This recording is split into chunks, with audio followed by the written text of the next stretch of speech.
Hey everyone, welcome back for another deep dive.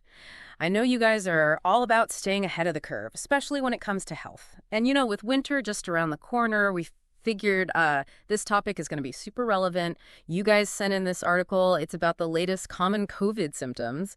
So let's get right to it. I'm really excited to dive into this one. What do you think? Yeah, it's definitely something that's still top of mind for a lot of folks. Even though we might be past the peak of the pandemic, it's clear COVID's still out there.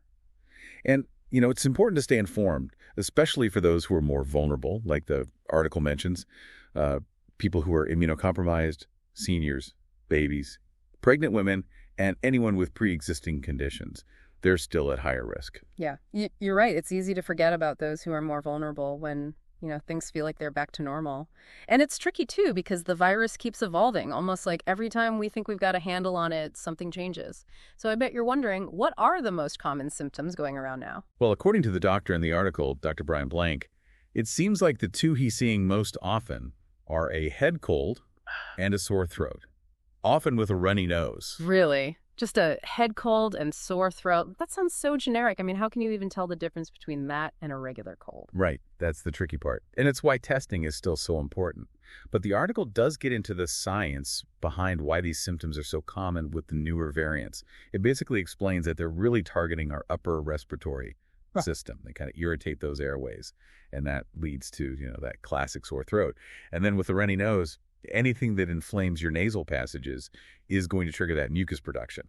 Okay, so it's like our bodies are reacting in a similar way to different viruses. Makes sense, but it definitely makes me a little more cautious about every sniffle from now on. Oh, and speaking of symptoms, the article mentions some other possible ones too, right? Oh, yeah, absolutely. Shortness of breath, loss of taste or smell, which was more common earlier on in the pandemic. And then things like fatigue, muscle aches, even nausea, vomiting, or diarrhea. It's a pretty wide range, unfortunately. Yeah, that is a pretty wide range. Okay, so let's say you wake up and you're feeling a little under the weather. You've got some of these symptoms. What do you do? Should you rush to get tested right away? Well, actually, Dr. Blank advises against immediate testing. He says it's best to wait a couple of days, 2 to 3 days after your symptoms start, because that's when a test is most likely to be accurate. But of course, if you're going to be around someone who is, more vulnerable, definitely test right away. It's always better to err on the side of caution. I see. So don't panic and run to get tested at the first sign of a sniffle. Mm-hmm. But yeah, if you're going to be around someone who's more vulnerable, definitely get tested ASAP. I'm also thinking about those everyday situations where maybe you can't just drop everything and stay home. It seems like finding that balance between personal responsibility and the demands of work and life can be tough. It can be, for sure. It's definitely something to think about. But going back to the article, let's talk about treatment. If you test positive, is it usually a stay home and rest situation, or are doctor's visits necessary? Yeah, what about that? I remember back in the beginning of the pandemic, it seemed like everyone was talking about needing to go to the hospital, but things have shifted, haven't they? They definitely have, and you can see that reflected in this article. Dr. Blank says for most healthy people, over-the-counter medications and rest are usually enough to manage the symptoms. But it's important to remember if you have underlying health conditions, anything that could make COVID more serious, then definitely talk to your doctor.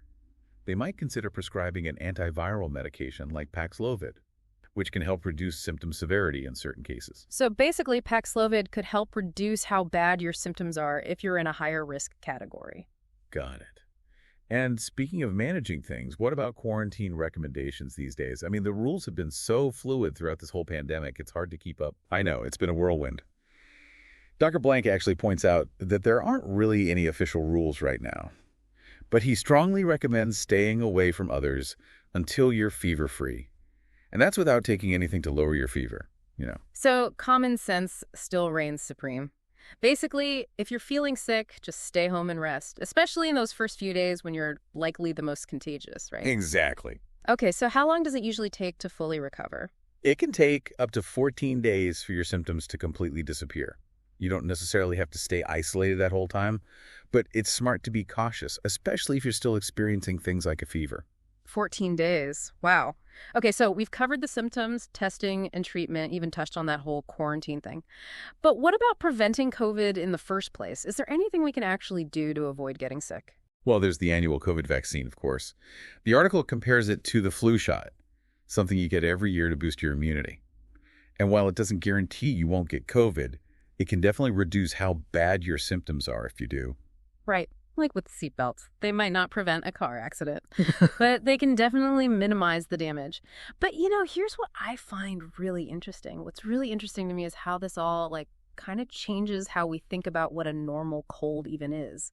If a head cold and a sore throat could also be COVID, are we going to be, second-guessing every sniffle? I know I have been a little more aware of every, cough and sneeze I've had this year. Yeah, I think that's a pretty natural response. This whole shift in our, understanding of what the symptoms could be, it might make people a little more cautious, especially during cold and flu season. Yeah, for sure. I mean, more testing could help prevent spreading any virus, right? Not just COVID.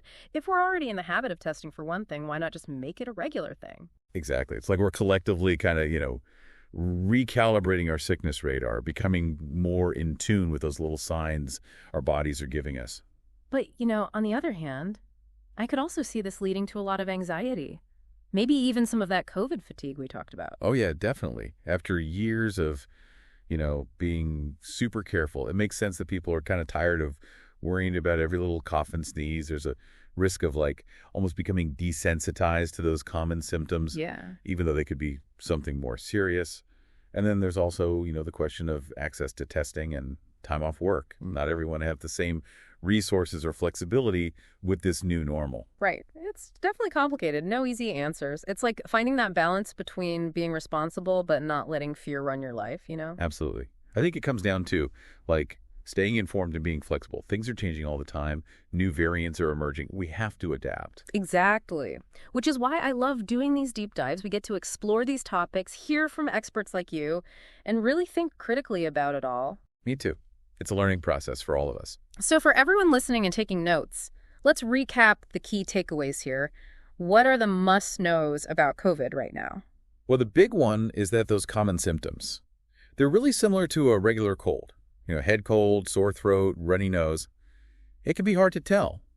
So testing is still important if you're not feeling well, especially before you're around someone who's more vulnerable. Right. Testing is key. And even if it is just a normal cold, it's still a good idea to stay home when you're sick, right? I think we've all learned that lesson over the past few years. Oh, sure. And of course, don't forget about prevention. That annual COVID vaccine can really make a difference. It can. So we've talked about symptoms, testing, treatment, the whole quarantine thing. Yeah. And we touched on prevention and staying informed. But I think the biggest takeaway for me is, what does this all mean for the future? That's the really interesting part.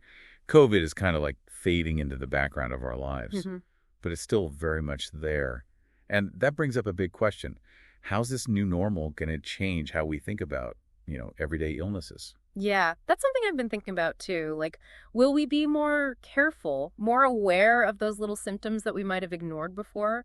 Or will we just learn to live with it? Just accept that colds and other viruses are just part of life now? Yeah, that's the big question. Something we're all going to have to figure out. Makes you wonder if we'll ever go back to thinking of a sniffle as just a sniffle. Or if this has changed how we think about health and, taking care of ourselves and others. It really has changed things, hasn't it? Yeah, it's hard to say. This whole experience has been a crash course in adapting for us, for healthcare, for everyone, really. But the thing is, it's not just about changing what we do. It's also about changing how we think about things. The lines are kind of blurred now between what's normal and what's, a little more concerning. It makes you think a little more carefully about everything. Doesn't it? It's like we're all becoming little, what are they called? Epidemiologists? Trying to assess our own risks, make decisions about testing and staying home. It can be a lot, honestly. It really can. But, think about the skills we're developing along the way. Being able to look at information, figure out what's important, make good decisions. Those are skills we need in a world where there's just so much information out there. And that's, beyond just COVID. Oh, totally. We've all been forced to become better critical thinkers, whether we like it or not. And hopefully that's something that'll stick with us. If we can handle this, we can handle anything, right? Exactly. And, if we come out of all of this with a better understanding of things, a better appreciation for, science and health, and if we're more proactive about our own health, then maybe, just maybe, there is a silver lining to all of this. I like that, finding the silver lining. It's easy to focus on the, scary stuff and the uncertainty. But we are learning and growing. We're becoming more resilient, more informed. We are. and more connected to each other, I think. Yeah, exactly. And that's what I love about these deep dives. Yeah. It's not just about, like, summarizing information. It's about really exploring what it all means. Exactly. So to everyone listening, as you go about your day armed with all this new knowledge about COVID, remember to stay curious, stay informed, and most importantly, stay well. Thanks for joining us on the Deep Dive.